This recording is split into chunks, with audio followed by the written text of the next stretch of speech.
All right. So, you know how we're always talking about how what's out there, in the drug supply, how that's like constantly changing. Well, there's something new Yeah. that's popped up, and it really feels like a hidden danger, and it's right there at the border. We've been looking at a recent study, and it's got some really like alarming red flags. Yeah, we're doing a deep dive on this study. Yeah. It was just published in the Journal of Addiction Medicine, March 20th, 2025. Oh, wow. Just out. Yeah. Yeah. So basically what they found is they're detecting xylazine now, Xylazine. Okay. which is a really powerful sedative. Yeah. Vets use it for animals. Oh, wow. Okay. So like a veterinary tranquilizer Exactly. finding its way into the, what people are using. It's in the illicit drug supply. Okay, wow, we gotta like really understand this. Yeah. I mean, for those of you listening out there, what we really want to do today is figure out why this is such a big deal. Why is this discovery so important? What does it mean for health? What are the consequences? Yeah. Especially if you are in a border region, or if you know someone who uses drugs. Right. Or if you use drugs yourself. For sure. Yeah. This is really important stuff. Yeah. And yeah, so our main source today is going to be this new research from the Journal of Addiction Medicine, Okay. but we'll also be kind of connecting it back to a previous study from the Harm Reduction Journal that looked at fentanyl test strips. Oh, interesting. Okay. Because I think that gives us some important context Yeah. for like how we should respond to this new thing, Absolutely. this new challenge. Yeah, so let's just get right into it. How did researchers even find this? What were they doing in Tijuana? Okay, so this study was a collaboration Okay. between experts at the UC San Diego School of Medicine Mm-hmm. and the Previn Casa Free Clinic in Tijuana. Okay. What they wanted to do was get a better picture of what's actually in the drug supply Makes sense. in Tijuana. Yeah, it makes total sense. Border cities are often like the first places you see these new trends emerge in the drug market. Right. Because they're right there, on those trafficking routes. So it's like they're right on the front lines. Totally, yeah. Yeah. And Dr. Joseph R. Friedman, Okay. who's the lead author of this study, he actually pointed out that we've been seeing xylenes more and more in the U.S. and Canada, Really? mixed with fentanyl, especially in the East. Hmm. And so now this research is confirming that it's in Tijuana too. Wow. Okay. So it seems like it's moving westward. So they had a reason to suspect it might be there, but how did they actually figure this out? What kind of testing did they do? So they analyzed data from 23 people Okay. who had recently been to the Previn Casa clinic. Hmm. And all of them said they had used illicit opioids in the past day. Okay. To get a good picture of what was going on, they collected two types of samples, Okay. urine Okay. from the participants, Okay. and then also residue from their drug use paraphernalia. So they're looking at both what's in someone's system and also like what's left on the equipment they used. Right. That's a smart way to get a fuller picture. Yeah.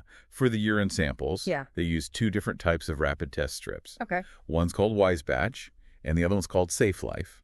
Okay. And then for the paraphernalia, they did something called mass spectrometry, Hmm. which lets them identify the exact chemical compounds Oh, wow. that are present. So it's like a really high-tech detective for like tiny molecules. You got it. Okay. Different tools for different types of evidence. Yeah. Makes sense. And so what did these tests actually show? What were some of the big findings that really stood out? Okay, so the results were pretty concerning. Okay. The Wise Batch test strips on the urine Yeah. showed xylazine in 82.6% of the samples. Wow. Over 80% in one test. That's a really high number. It is the Safe Life test strips. Yeah. Also had a high rate of detection, Okay. 65.2%. Still really high. Yeah. Okay, so what about the paraphernalia? Did that confirm what they were seeing in the urine? It did. Okay. The mass spectrometry Yeah. showed xylazine in 52.2% of those paraphernalia samples. Hmm. But here's where it gets even more interesting Okay. and honestly kind of scary. Okay. They found a bunch of other stuff in the paraphernalia too. Oh, a mix. What else was in there? Yeah, it's like a bad cocktail. The most common was fentanyl. Okay. That was in almost 74% of the paraphernalia samples. Oh, wow. But they also found fluorofentanyl in about 30%. Okay. Tramadol, also about 30%. And then lidocaine, Lidocaine. another local anesthetic, Okay. in about 30% of the samples. Wow. So it's not just xylazine on its own. It's mixed with all this other powerful stuff, including fentanyl, which we already know is super dangerous. Right. This layering of different substances is really worrying. It's a big deal. Yeah. And just to emphasize how much fentanyl is out there, Yeah. all of the participants Yeah. who gave a urine sample tested positive for Oh. fentanyl, 100%. 100%. That really just hits home like how prevalent fentanyl is Yeah. in the drug supply there. Okay, so for anyone listening who might not know why is xylazine such a big deal, like what are the specific health risks to humans? So xylazine is only for animals. Okay. It's not approved for people to use. Hmm. In people, it can cause really intense sedation, Mm. much stronger than opioids, Okay. and it lasts way longer. And so what happens is your breathing slows down dangerously, and it's much easier to overdose. So it's basically making the dangers of stuff like fentanyl even worse. For sure. And there's more. Oh, no. Okay. Xylazine can also make withdrawal symptoms way worse, Oh, gosh. which means it's even harder for people to stop using. Okay. And then there's the really scary part. Oh, gosh. What? It's been linked to really bad skin infections and open wounds. Oh, my God. Sometimes they call it trank rot. Trank rot. It's really hard to treat, Oh, wow. and it can lead to amputations. Oh, my gosh. That is really scary. It just really underscores how unpredictable and dangerous these unregulated substances are. So, given that Tijuana is a major point for drugs coming into the U.S., what does all this mean geographically? Like, for people in the U.S., what are the potential implications here? This is where the researchers get really worried. Okay. They're especially concerned about Southern California Mm-hmm. and other places further inland, Okay.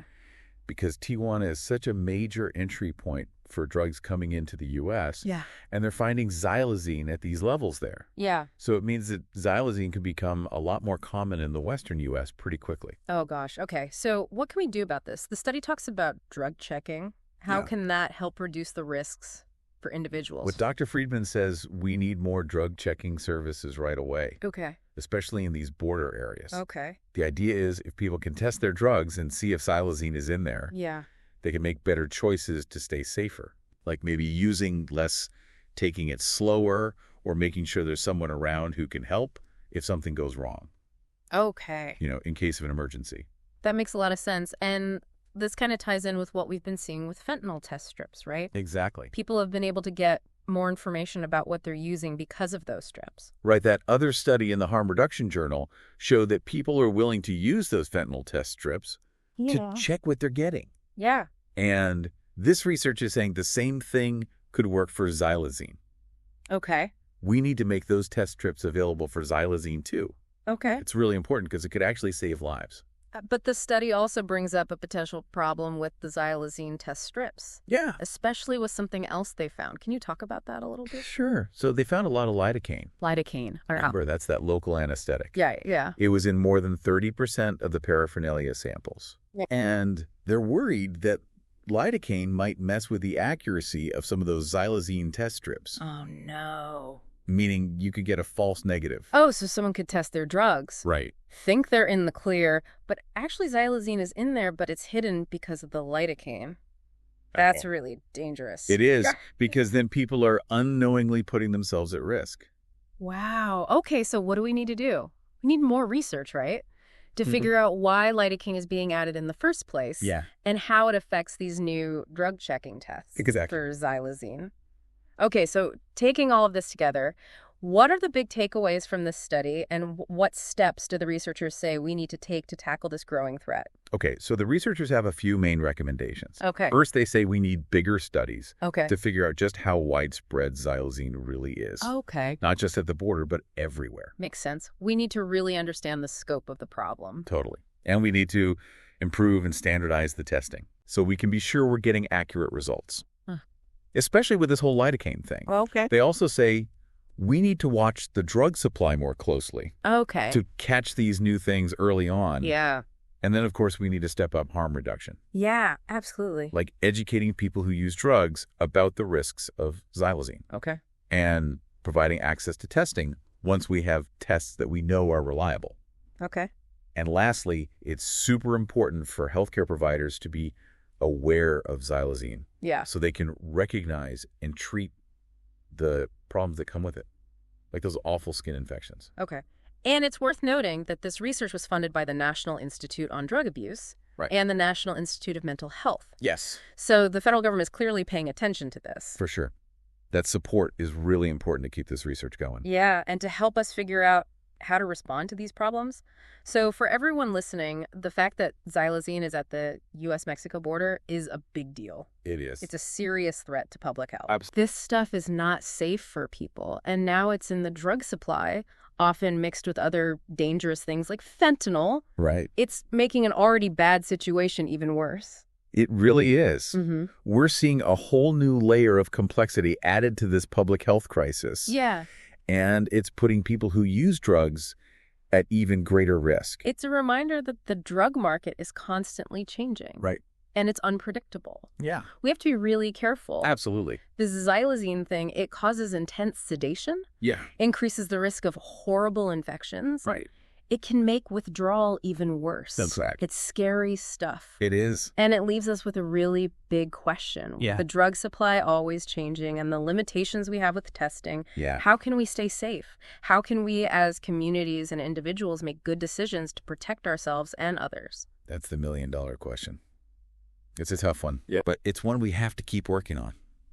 We need to stay informed, come up with new solutions, and make sure we're using the best evidence we have to guide our actions. Absolutely. It's a challenge, but we have to keep at it. Could not agree more.